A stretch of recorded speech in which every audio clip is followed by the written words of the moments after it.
বৎসরান্তে সমবেত হয়েছি চণ্ডী কথা শোনার জন্য।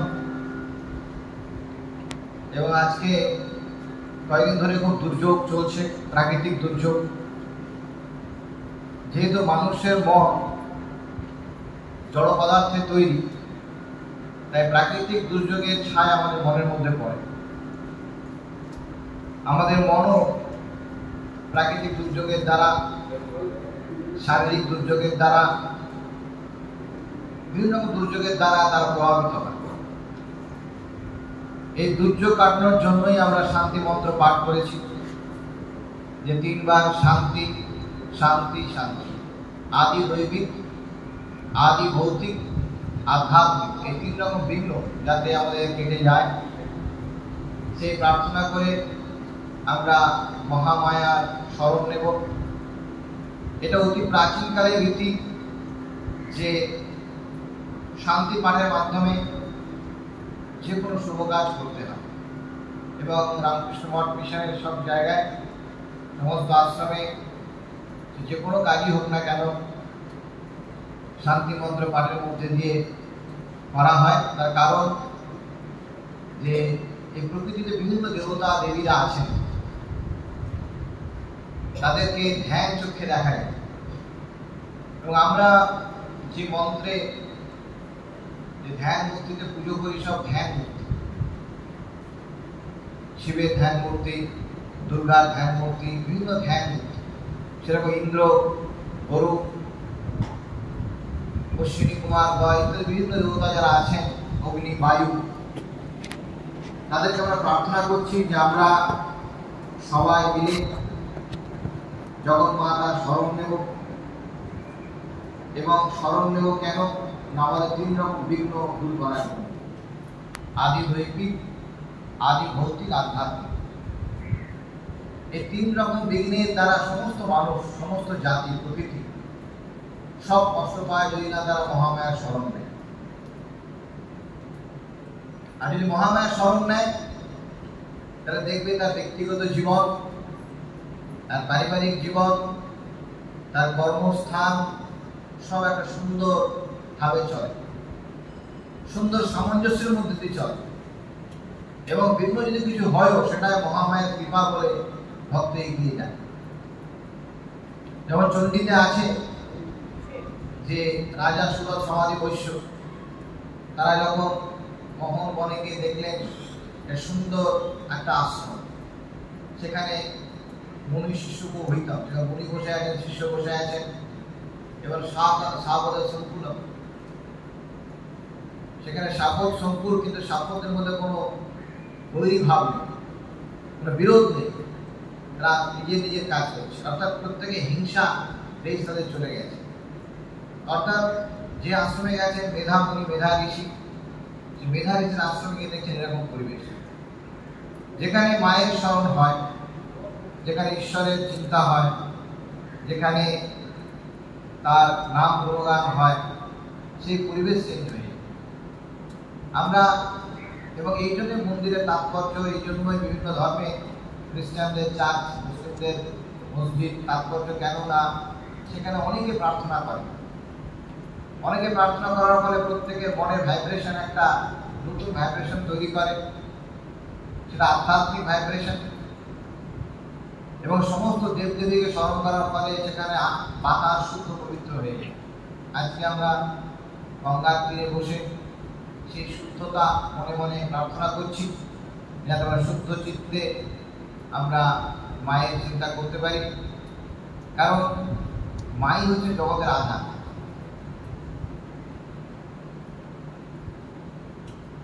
স্বামীজি এক জায়গায় বলছেন যে বাবুরাম মহারাজকে এবং তারক মহারাজকেও, যাদের মায়ের উপর ভক্তি নেই তাদের ধিক্কার জানি।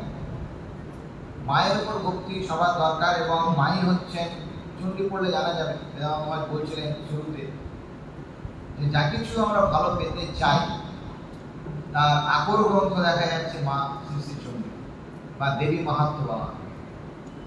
দুর্ভাগ্যের বিষয় আমাদের ছাত্রছাত্রীদের বা আমাদের বয়স্কদের অনেকে তাদের জানা নেই। তারা বহু রকম বিঘ্নে ভোগেন, বহু রকম অসুখে ভোগেন, মানসিক অসুখ, শারীরিক অসুখ, পারিবারিক অসুখ, অশান্তি, এবং তারা জানেন না যে কিভাবে সেইটা দূর হয়।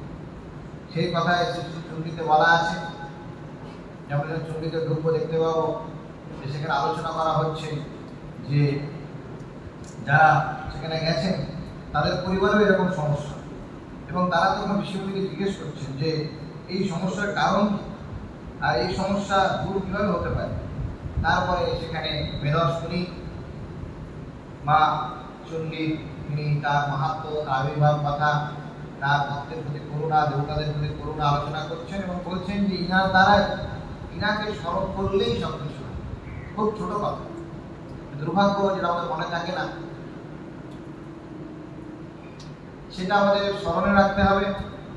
এবং আমরা যদি সেটা স্মরণে রেখে চলি, আমার মনে হয় না যে তার জীবনে দুঃখ কষ্ট আসতে পারে। জীবন একটা চক্রের মতো, সেটা এক সময় শুরু হয়, এক সময় শেষ হয়ে যায়। এটা সবার ক্ষেত্রেই সত্যি, কিন্তু সেই জীবনটাকে উপভোগ করা ঠিক মতো, সেটা ঈশ্বরের নাম নিয়ে সবচেয়ে ভালোভাবে উপভোগ করা যায়। যারা ঈশ্বরের নাম করে, মানুষের মন যখন ঈশ্বরে আপ্লুত হয়ে থাকে, ঈশ্বরের নামে, ঈশ্বরের ভাবে, সেই টাইমটা তার সবচেয়ে বেস্ট টাইম।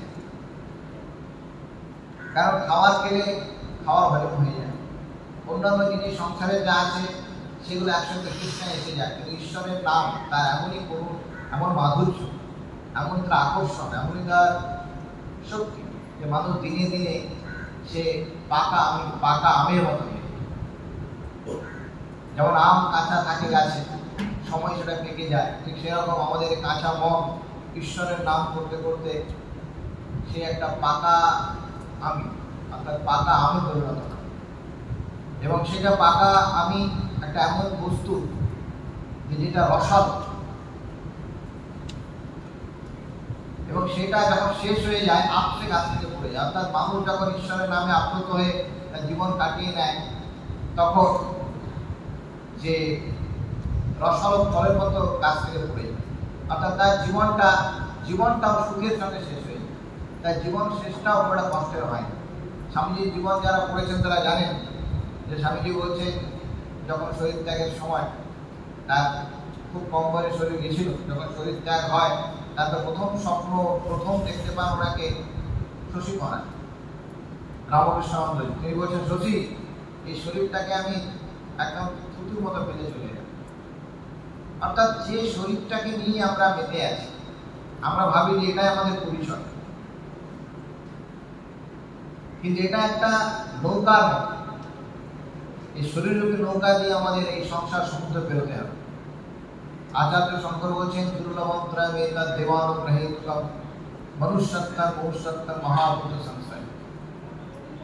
এটা দুর্লভ। আমরা যে মানব শরীর পেয়েছি, আমরা যে বিকলাঙ্গ হইনি, আমরা যে খুব একটা গরিব ঘরে জন্মগ্রহণ করিনি, অর্থাৎ আমরা রাস্তাঘাটে পড়ে নেই, আমরা একটা ঠাকুরের কৃপাতে একটা সচ্ছল জীবন যাপন করছি, আমরা সুস্থ শরীর পেয়েছি, সুস্থ পরিবেশ পেয়েছি, ভালো ভালো মানুষের সঙ্গ পেয়েছি, বিশেষ করে কথামৃত ঠাকুরের কথা, মায়ের কথা এগুলো পড়তে পারছি, বুঝতে পারছি, আজকালকার ইউটিউবের মাধ্যমে সাধুদের কথা শুনতে পাচ্ছি। তো এইগুলোর মাধ্যমে এটা যদি আমরা কাজে লাগাতে না পাই, তাহলে শাস্ত্র বলছে মহতি বিনষ্ট। তাহলে মহতি বিনষ্ট অর্থাৎ এই জীবন সম্পূর্ণ ব্যর্থ হয়ে যাবে এবং আমরা পরবর্তীকালে যে জীবন পাবো কিনা এটাও সন্দেহের ব্যাপার। সেই জন্য ভগবান শঙ্করাচার্য বলছেন এটা দুর্লভ। মনুষ্যত্ব মহাভূত সংশয়, অর্থাৎ মনুষ্যত্ব আমাদের হয়েছে, আমরা মানুষ, এই বোধ হয়েছে, আমাদের মধ্যে ভালো থাকার ইচ্ছা হয়েছে যে আমি ভালো থাকতে চাই, আরো দশটাকে ভালো করতে চাই, আমি ভালো কথা প্রচার করতে চাই, আমি ভালো পরিবেশ তৈরি করতে চাই, সমাজের লোকে ভালো বাতাবরণ তৈরি করতে চাই। অর্থাৎ সে তার অহমের পরিধি বাড়ছে, সে মনে করছে আমার মধ্যে সবকিছু আছে। তার মধ্যে তখন বলা যায় মনুষ্যত্ব জেগেছে। শুধুমাত্র আমাদেরই আমি খুশি নয়, আমার এই খুশি সবার মধ্যে ছড়িয়ে দিতে চাই। তখন মনুষ্যত্ব যখন জাগবে, মহাপুরুষ সংশয় তখন হবে। একবার সেই বীরেশ্বরানন্দ মহারাজকে প্রশ্ন করা হয়েছিল যে মহারাজ, এখনকার দিনের সমাজে মহাপুরুষ কোথায়? আগেকার দিনের মহাপুরুষ এখন তো কেউ নেই। তিনি বললেন, বাবা কথামৃত তো পড়েছ, কথামৃত বলে মহাপুরুষ সংশয় আছে, সেখানে মাস্টারমশাই আছেন, ঠাকুরের বাৎসদরা আছেন, সাধু লাভ মহাশয় আছেন, বীরচন্দ্র ঘোষ আছেন, মেয়েদের মধ্যে যোগীর মা আছেন, আরো অনেকে আছেন। সব তারা তো সব সাধুসঙ্গ করতে পারে, সেখানে পড়ো। অর্থাৎ এটাও সাধুসঙ্গের মাধ্যম। আমাদের বেদান্ত শাস্ত্রে তিনটে প্রশ্ন করা হয়েছে। এই তিনটে প্রশ্ন উত্তরে সব উত্তর দেওয়া আছে। আমি তুমি কিমিদম পৃথিবীতে আমি, এই যে সারা জগতে নিরুদ্ধ, এই তিনটে প্রশ্নের উত্তর। এই তিনটে প্রশ্ন কিন্তু এটাকে জানতে পারলে মানুষের জীবন সার্থক। দুর্ভাগ্যের বিষয় আমি কি আমরা জানি, যদি প্রশ্ন করে আমি কে, আমি কি আমার টাইটেল। কারণ একটা বাচ্চা যখন নাম টাইটেল দেওয়া, টাইটেল মানে বোঝে না, নামের মানেও বোঝে না। আবার অনেক বিবাহের পরে টাইটেল চেঞ্জ হয়ে যায়, সুতরাং এটাও পরিবর্তনশীল। তাহলে আমি কি, এবং আমি এখন যারা ছোট আছে, ছোট থেকে বড় হবে, বড় থেকে বুড়ো হবে, তারপর শরীর তাদের পৃথিবী থেকে তারা বিদায় নেবে, তারা কি, তার পরিচয়টা। যদি শরীরটাই পরিচয় হতো, তাহলে শরীর তো পরিবর্তনশীল।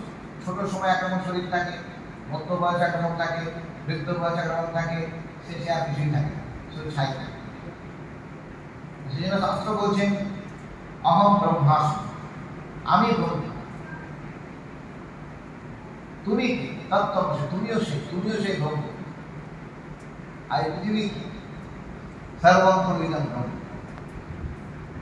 এই তিনটে প্রশ্ন আমাদের দেশে, ভারতবর্ষ অতি প্রাচীনকাল আলোচনা হয়েছে। দুর্ভাগ্যের বিষয় যে আমরা এই জাগতিক ভোগ সুখে হোক বা জাগতিক আসক্তির জন্য হোক, আমরা এত ডুবে গেছি যে বেসিক প্রশ্ন কিন্তু আমাদের মনে কখনোই জাগে না।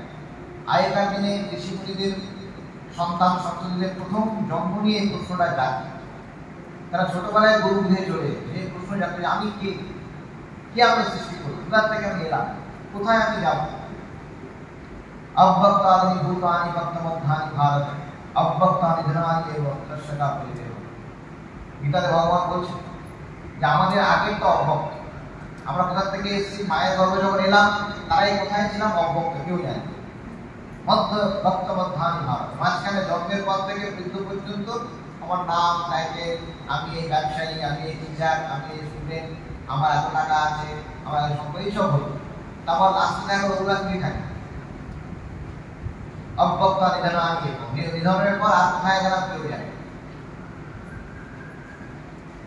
তাহলে এই কি ক্ষণিকের পরিচয়টা আমাদের পরিচয়? এই প্রশ্নের উত্তর শাস্ত্র বহু বছর আগে দিয়েছে। তুমি ব্রহ্ম, আমিও ব্রহ্ম, সর্বম নিধন ব্রহ্ম। এবং তাহলে প্রশ্ন আসতে পারে, বলতে পারে ব্রহ্ম সবই, মায়ের স্মরণ কেমন? মায়ের স্মরণ নেওয়া দরকার কি আছে? এই মা দুর্গার পুজো, মা কালীর পুজো, বিভিন্ন দেবদেবীর পুজো সব করা কি দরকার? ব্রহ্ম চিন্তায় মগ্ন হয়ে থাকে। এটা নিয়ে একটা গুরুত্বপূর্ণ ঘটনা ঘটেছিল আচার্য শঙ্করের জীবনে। বেশ মজার গল্প। তিনি একটা ব্যাপারে গেছেন, তিনি খুব শুদ্ধাচারে থাকতেন। রোজ গঙ্গা স্নান করে সকালবেলা তিনি গঙ্গার জল নিয়ে গিয়ে বিশ্বনাথের মাথায় ঢালতেন।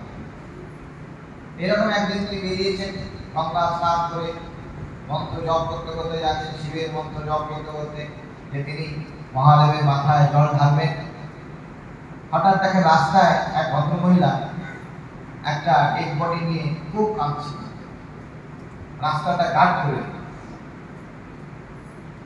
তার স্বামী দেহত্যাগ করেছেন, খুব কাঁদছে, আমার কি হবে, আমার তিনি ছিলেন, তিনি চলে গেলেন, বীর আমাকে দেখবে, ইত্যাদি যা হয় সংসারে। তো শঙ্করাচার্য দাঁড়িয়ে আছেন, অনেকক্ষণ ভাবছেন হয়তো এই সাধুকে দেখে ভদ্রমহিলা রাস্তা ছেড়ে দেবে। রাস্তা ছাড়া তিনি রাস্তা ছাড়ছেন না, বিলাপ করছেন, চিৎকার করছেন। শঙ্করাচার্য বলছেন, মা আমি বিশ্বনাথ দর্শনে যাব, আপনি দয়া করে যদি রাস্তাটা ছেড়ে দেন তাহলে ভালো হয়, যেতে পারি। কিছু উত্তর নেই মহিলার। দ্বিতীয়বার বলছে, আপনি কি আপনার শুনতে পাচ্ছেন? আপনি দয়া করে রাস্তাটা ছেড়ে দিন, ডেড বডিটা সরিয়ে নেন। তোমার ব্রহ্ম তো সর্বত্র আছেন, ব্রহ্মকে বলো সরে যেতে। এটা আমাদের আধ্যাত্মিক ফিলোসফিতে, আধ্যাত্মিক দর্শনের একটা গুরুত্বপূর্ণ বিষয়। যে শঙ্করাচার্য তো মহাজ্ঞানী, তার মনে হয় খটকা লেগেছে। তখন শঙ্করাচার্য বললেন যে ডেড বডি কি করে সরবে, সরতে পারে না, এত বড় শক্তি অসার। তখন উনি বুঝলেন যে শক্তি ছাড়া কিছু হয় না। সর্বত্র ব্রহ্ম আছেন, তার প্রথম প্রকাশ হলো শক্তি। সেই জন্য শক্তির আরাধনা করতে হয়, সেই জন্য বিদ্যার জন্য বিদ্যাদেবী সরস্বতীকে ডাকতে হয়, ঐশ্বর্যদেবী লক্ষ্মীকে ডাকতে হয়, শক্তি মুক্তির জন্য মহামায়া দুর্গা কালী স্মরণ নিতে হয়, অর্থাৎ শক্তির উপাসনা করতে হয়। শক্তির উপাসনা না করলে মানুষ দিনে দিনে গাছ শুকিয়ে যায়, জল না দিলে যেরকম মানুষ শুকিয়ে যায়। এটা স্বামীজির জীবনেও আছে, আপনারা অনেকে শুনেছেন যে স্বামীজি যখন ঘুরে ঘুরে বেড়াচ্ছেন, কোনো জায়গায় কিছু হচ্ছে না। এত বড় মানুষ, এত প্রতিভা, স্বয়ং তিনি বিশ্বেশ্বর, তাও একটা চাকরি পাচ্ছেন না, সব জায়গায় বিতাড়িত হচ্ছেন। কিছুদিন বিদ্যাসাগরের স্কুলে কাজ করলেন, বিদ্যাসাগর বললেন একে দিয়ে হবে না। ওনার বিরুদ্ধে কমপ্লেন এলো যে নরেন পড়াতে পারছে না, একে ছাড়িয়ে দিতে হবে। অথচ তিনি যুগাচার, তাকেও ছাড়িয়ে দিতে হবে। তো তিনি অবাক হয়ে গেলেন, মনে ভাবলেন তাকে ছাড়িয়ে দিতে হলো, তিনি আবার চাকরি করে ঘুরছেন। এদিকে তার বাবা ইতিমধ্যে দেহত্যাগ করেছেন, তার মায়ের, তিনি বড় ছেলে, মায়ের পড়ার শাড়ি, ভালো শাড়ি নেই। তার এক দিদি, তিনি খুব কষ্টের মধ্যে আছেন, পরে আত্মহত্যা করেছেন নিজে। ভাইয়েরা তারা ভালো খাবার টাবার পায় না, জামা কাপড় পায় না। তিনি তো ঠাকুরের কাছে গেলেন, ঠাকুরকে বললেন, ঠাকুর তুমি একটা ব্যবস্থা করে দাও। তখন ঠাকুর প্রথম বলেছিলেন, তুই তো মাকে মানিস, মায়ের কাছে যা। আমরা চণ্ডী গ্রন্থ পড়ে বুঝতে পারবো এই জগৎ মায়ের মহিমা। আমরা যারা বসে আছি, আমাদের মধ্যে প্রাণ শক্তি যে চলছে, চিন্তা শক্তি চলছে, যা কিছু আমরা পাচ্ছি, যা কিছু দেখছি, যা কিছু ভাবছি, ঠাকুর বলছেন যতক্ষণ অহং আছে, অহংবোধ মুক্ত হয়ে গেলে সমাধিস্থ, তার আগে পর্যন্ত সব মায়ের জগৎ। এবং মাকে যারা স্মরণ করে, মাকে যারা প্রার্থনা করে, মা তাদের সঙ্গে সর্বদা থাকে। মা সর্বদার একটা কথা আছে যে বিধির সাধ্য নেই আমার ছেলে কিছু করতে পারে। তেষাম সমুদ্ধত্তা মৃত্যু সংসার সাগরা ভবামিকা চুরাত্মার্থমজ্জ বেশি চেতস তেষাম সমুদ্ধত্তা মৃত্যু সংসার সাগরা। আমি আমার যে স্মরণ নেয় তাকে আমি মৃত্যু সংসার আশাবাদ একদম মৃত্যু পর্যন্ত সেই অথই সমুদ্র থেকে আমি উদ্ধার করে নিয়ে আসি। তা আমরা খুবই সৌভাগ্যবান যে আমরা আজকে সমবেত হয়েছি। সেই দিনটা হলো দুর্দিন, যে দুর্দিনে যদিন আমরা ঈশ্বরের চিন্তা করি না, তদ্দিনাং দুর্দিনাং মানে যদ্দিনাং হরি আলাপকতা বিশ্ববর্জিত। ঝড় বৃষ্টি হচ্ছে, বজ্রপাত হচ্ছে, কোনো বাড়িতে দুর্ঘটনা ঘটে, যেগুলো দুর্দিন। দুর্দিন হলো সেই দিন যেদিন আমি তার কথা চিন্তা করি। কারণ ঠাকুরের একটা কথা সবাই লিখে রাখা দরকার। ঠাকুর বলেছেন মানুষের জন্ম হয়েছে উদ্দেশ্য ঈশ্বর লাভ। আমাদের তিনি জন্ম দিয়েছেন ঈশ্বর লাভের জন্য। সংসার সবাই করবে, ঠিক আছে, কিন্তু টার্গেটটা ভুলে চলবে। আর টার্গেট যদি মানুষ ভুলে যায় তাহলে একটা সমুদ্রে দিশাহীন নৌকার মতো ঘুরে ঘুরে সমুদ্রে ডুবে পড়ে যাবে। এই প্রত্যেকটা বললাম, প্রত্যেকটা জীবনের নৌকার মতো সংসার সমুদ্রে আমরা ভাসছি। যদি আমরা আমাদের লক্ষ্য হারিয়ে ফেলি তাহলে এই সংসার সমুদ্রে আমাদের বিনাশ হয়ে যাবে। সেই জন্য তাকে টার্গেট ঠিক রাখতে হয়। টার্গেট যদি ঠিক রাখা যায় তাহলে কিন্তু আমরা আমাদের জীবন সার্থক হয়। এবং আমরা শুধু তাই না, আমাদের পাশে যারা আছে, যারা আমাদের সঙ্গে কথাবার্তা বলে, যারা সংস্পর্শে আছে, তাদের জীবনও সার্থক হয়। এখানে চণ্ডীতে ঢোকার আগে আমি ভাগবতের প্রসঙ্গ বলছি। ভাগবতে যখন পরীক্ষিত গেছিলেন সুখদেবের কাছে, তিনি মৃত্যু ভয়ে ভীত। যারা ভাগবত শুনছে তারা জানে যে পরীক্ষিতকে অভিশাপ দেওয়া পড়ে যাবে। তখন সুখদেব তাকে ভাগবত কথা শোনান। যে ভাগবত যখন শুনছেন, শুনতে শুনতে তিনি আরো শুনছেন। তখন সুখদেব তাকে বললেন যে সত্যি তোমার সম্যক অবস্থা বুদ্ধি রাজস্ব সত্যম, তোমার বুদ্ধি স্থির হয়েছে। এতদিন পরে তুমি বুঝতে পেরেছো কোনটা আসল জিনিস। বাসুদেব কথায় আনতে যজ্জাতা দৃষ্টি বিরতি, ঈশ্বরের কথায় আমরা রতি এসেছি। আমাদের এখানে স্টুডেন্টদের আমরা জোর করে বসিয়েছি, কিন্তু এই করতে করতে তাদের মধ্যে সেইটা আকর্ষণ আসে। ঈশ্বরের প্রতি ভালোবাসা যদি এসে যায় তাহলে কিন্তু তার জীবন সঠিক পথে চলে যায়, কারণ তিনি তাকে গাইড করেন। আমরা শরৎ মহারাজের জীবনী পড়ছিলাম। শরৎ মহারাজের শিষ্য ছিলেন বিখ্যাত বেলুড়মঠের প্রেসিডেন্ট ভূতেশানন্দজি মহারাজ। তিনি একদিন বলছেন যে মহারাজ, আপনি তো গুরু, আপনার শরীর গেলে আমাদের কে পথ দেখাবে? বলে তো মনই পথ দেখাবে, মনই গুরু হয়ে যাবে।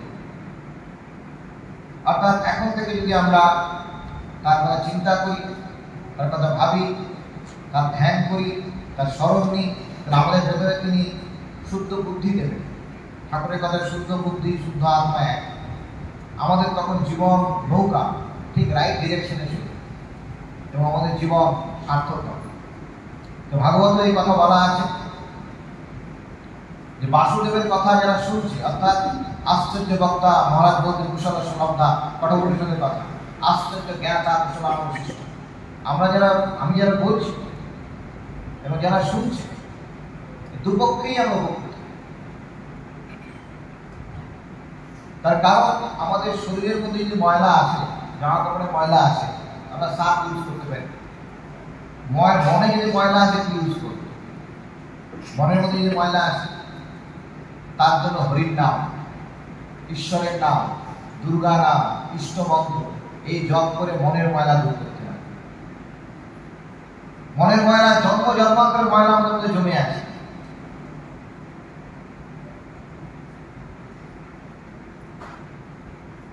সেই জন্য তার নাম এবং সবচেয়ে প্রিয় নাম হচ্ছে মায়ের নাম। সেই জন্য ঠাকুর এবারে তিনি এই অবতারে এসে মোক্ষম চাল দিলেন। প্রথম তিনি মাকে ধরলেন এবং তিনি বললেন যে মাতৃভাব, শুদ্ধ ভাব এবং মায়ের কাছে ধরলে মা না করে পারে না, সব জিনিস দেন। সেই জন্য রামকৃষ্ণ পরিমণ্ডলে মা শারদাকে সর্বজননী বলা হয় এবং তার কৃপাতেই, তার আশীর্বাদে এইসব প্রতিষ্ঠান। শুধু তাই না, আমরা নিজেরা তারই কৃপার ফল। তাকে স্মরণ করলে আমরা আনন্দে শান্তির সঙ্গে সবার সঙ্গে একটা সুন্দর সম্পর্ক বজায় রেখে আমরা জীবন চালাতে পারি। আমাদের ভারতীয় ভাবধারায় দুটো, যেটা বলছিলাম আগে, দুটো দর্শন চলে আসে। একটা দর্শন হলো ব্রহ্মবাদ, ব্রহ্মবিদ্যা, আর একটা হলো শক্তিবাদ। এই ব্রহ্মবাদের শ্রেষ্ঠ গ্রন্থ হচ্ছে গীতা, আর শক্তিবাদের শ্রেষ্ঠ গ্রন্থ হচ্ছে চণ্ডী। দুটোর মধ্যেই শাস্ত্র, গীতার মধ্যেও শাস্ত্র, চণ্ডীর মধ্যেও শাস্ত্র, কিন্তু একটা জায়গায় ডিফারেন্স আছে। একটা তফাৎ হলো যে গীতার মধ্যে বক্তা একজন, শ্রোতা একজন, আর চণ্ডীর মধ্যে বক্তা একজন, শ্রোতা দুজন। গীতার মধ্যে যারা পড়েছে তারা জানো যে ভগবান শ্রীকৃষ্ণ বলছেন আর অর্জুন শুনছেন, আর চণ্ডীতে বিনয় মুনি বলছেন, সমাজে বৈশ্য রাজা সুলভ শুনছেন। চণ্ডীর মধ্যে দুটো শ্রোতা কেন? আজকালকার দিনে বাবা মায়েদের ভয় লাগে অনেকে যে ছেলে যদি বেশি ধর্ম করে তাহলে তার মাথাটাই খারাপ হয়ে যাবে। অনেকে এরকম আমরা দেখেছি, আমাদের নিজের জন্য অনেক ঘটনা আছে, বেরোর বড় প্রচুর ঘটনা আছে যে সে হয়তো একটা ভালো জীবন যাপন করতে গেছে, বাবা মা পারমিশন দেয়নি, সেও আছে। কিন্তু চণ্ডীতে সে ভয় নেই। চণ্ডীতে হচ্ছে তুমি যদি নিজের জীবনে দাঁড়াতে চাও, নিজে বড় হতে চাও, নিজে প্রতিষ্ঠিত হতে চাও, সারা পৃথিবীতে তুমি বিজয় লাভ করতে চাও, তাকেও মা চণ্ডীকে স্মরণ করতে পারো। আবার তুমি সব ত্যাগ করে দিয়ে তুমি ব্রহ্মবিদ হতে চাও, তুমি সস্বরূপে লীন হতে চাও, তুমি ব্রহ্মজ্ঞানী হতে চাও, সেই সুযোগ চণ্ডীতে আছে। চণ্ডী একটা অদ্ভুত অদ্ভুত গ্রন্থ, যেটা পাঠ করলে দুটো জিনিসই মানুষ পাবে। তার জাগতিক যে প্রয়োজন, তার চাহিদাও পূরণ হবে, এবং জাগতিক চাহিদা পূরণ হওয়ার পর সে যখন জাগতিক আর জিনিস ভালো লাগবে না, আধ্যাত্মিক চাহিদা যদি চায়, আধ্যাত্মিক পথের সন্ধান মায়ের কৃপায় পাবে। সেজন্য চণ্ডী পাঠের ব্যবস্থা নিত্যানন্দ মহারাজ এখানে করে গেছেন, এবং তিনি মা চণ্ডীর কৃপায়, যারা এখানে পুরনো আছে তারা জানে যে কত বাধা বিপত্তি তিনি পেরিয়েছেন শুধু মায়ের কৃপায় ভাব। কারণ তিনি যখন এলেন, রওনা থেকে বেরিয়ে এলেন, তার পকেটে পয়সা নেই, একটা ভাঙা বাড়ি, তার বুকে অনেক স্বপ্ন। কে সেই স্বপ্ন সার্থক করবে? এই মা চণ্ডী, মা দুর্গা। তার স্মরণ নিলে যে কোনো ব্যক্তি, সে যত ছোটই হোক না কেন, মায়ের কাছে যে কোটিপতিও যা আর রাস্তার ভিখারিও যায়, দুজনেই তার সন্তান। মায়ের স্মরণ নিক, দেখুক সে হয় কি হয়। ধৈর্যের সঙ্গে, ভক্তির সঙ্গে, প্রার্থনার সঙ্গে, শরণাগতের সঙ্গে যদি মায়ের স্মরণ নেওয়া যায়, আমরা বলতে পারি তার পক্ষে অপ্রাপ্ত কিছু। দুর্ভাগ্যের বিষয়, আমরা ভারতবাসী, বিশেষ করে বাঙালিরা, আমরা এইসব মানি। আমরা গান শুনি, সকাল সকাল রেডিও চালিয়ে গান শুনলাম, রামপ্রসাদের গান শুনি, বা ক্যাসেটে পান্নালালের গান শুনি, বা ধনঞ্জয়ের গান শুনলাম। গান শুনতে ভালোবাসি, বা নাটক দেখলাম, বা টিভি দেখলাম, কিন্তু আমরা বিশ্বাস করি, শ্রদ্ধা চাই। গীতাতে ভগবান বলছেন যে ধর্ম জগতে ঢোকার ফার্স্ট হলো শ্রদ্ধা। শ্রদ্ধা মানে কি? গুরু এবং বেদান্ত বাক্যে বিশ্বাস। গুরু যেটা বলছেন, এখানে গুরু মানে শাস্ত্র, শাস্ত্র বাক্য যেটা আছে, আমরা যেগুলো শুনেছি, বড় মায়ের কাছে আমরা শুনেছি, আমরা এখন তোমাদের বলছি, তোমরা যারা শুনছো তোমরা আরেকজনকে বলবে, এইভাবে জিনিস ছড়িয়ে যায়। এখানে মহারাজারা যারা আছেন তারা বিভিন্ন সময় বলেন, তারা একজন থেকে শুনেছেন। এই যে গুরু পরম্পরা, নিত্যানন্দ মহারাজ বলতেন যে আমাদের এখানে গণতন্ত্র নেই, গুরুতন্ত্র আছে। গণতন্ত্র হলো যে যা ইচ্ছা করছে গণতন্ত্র, সবাই আমরা স্বাধীন। সবাই স্বাধীন করলে তো কোনো দেশ চলে। সবাই বলে 10টা লোককে বলা হলো 10 দিকে যাবে, আমার যাওয়ার কথা একদিকে 10 দিকে যাবে, যেটা হয় না। সেটা গুরুতন্ত্র। গুরু যেটা বলে গেছেন ভালো, সেই পথে এগোতে হবে। গণতন্ত্র এখানে চলবে। এই গুরুতন্ত্রের ফল আজকে, গুরুতন্ত্র ছিল বলে ব্যাসদেবের কাছ থেকে আমরা বিভিন্ন ধর্মগ্রন্থ পেয়েছি, আর গুরু পরম্পরা আছে বলে আজকে রামকৃষ্ণ মিশন টিকে আছে। ঠাকুরের কাছ থেকে তার মন্ত্র মায়ের কাছে, মায়ের কাছে তার মন্ত্র, তার শিষ্য পরম্পরা আমাদের কাছে আসছে। যারা ভক্ত বিশাল আকারে ছড়িয়ে পড়েছে, বিশাল আকারে রামকৃষ্ণ সঙ্গ ছড়িয়ে পড়েছে, আমরাও ঠাকুরের আশ্রয়ে আছি। এই হলো গুরুতন্ত্রের ফল। গুরুতন্ত্রের মাধ্যমে থাকলে প্রচন্ড শক্তি পাওয়া যায়, কারণ এই শক্তি গুরু পরম্পরায় আসে। অনেকে প্রশ্ন করে যে দীক্ষা নেওয়ার কি দরকার আছে, দীক্ষা নেওয়ার দরকার। তো রাজা মহারাজের সুন্দর উত্তর আছে। রাজা মহারাজ বলছেন, দেখো ভাই, চুরি করতে গেলে একটা গুরু দরকার। যদি কেউ বলে আমরা ভালো চুরি করা শিখবো, কীভাবে দরজা ভাঙতে হবে, কীভাবে পকেট কাটতে হবে, কখন লোকটা জানতে পারবে না, তারও একটা ট্রেনার দরকার, ভালো জায়গায় ট্রেনিং নিতে হবে। বলে চুরি করার জন্য যদি গুরুর দরকার হয়, তো ব্রহ্মবিদ্যা লাভের গুরুর দরকার হবে না। আর একটা মজার কথা উনি বলেছিলেন, বেলুড় মঠে একবার আছেন, উনি খুব মজার মানুষ ছিলেন। বেলুড় মঠে আছেন, তখন কিছু ভক্ত গিয়ে বলছে, মহারাজ সত্যি আপনারা অপূর্ব মানুষ। কেন? ভাই আপনারা এত যে ত্যাগ করে, সব ত্যাগ করে এখানে আছেন, তাহলে তোমরা সবচেয়ে বড় ত্যাগী। বলে কেন? বলে তোমরা ঈশ্বরকে ত্যাগ করে আছো, যেটা সবচেয়ে ভালো জিনিস তাকে তোমরা ত্যাগ করে নিয়েছো। সুতরাং আমাদের যে গুরু পরম্পরা, আগেকার দিনে প্রত্যেককে দীক্ষা নিতে হবে, প্রত্যেক। এমনকি তোমরা রামায়ণ মহাভারত দেখো, রামচন্দ্র তিনিও দীক্ষা নিচ্ছেন বশিষ্ঠের কাছে, কৃষ্ণ সন্দীপনী মুনির কাছে, সবাই দীক্ষা নিচ্ছেন, সেভাবে চলছে। দুর্ভাগ্যের বিষয় আজকে যেটা বলছিলাম, যে ধর্ম থেকে আমরা সরে পড়েছি। সরে পড়ার ফলে সবাই সে আগুনে কষ্ট পাচ্ছে।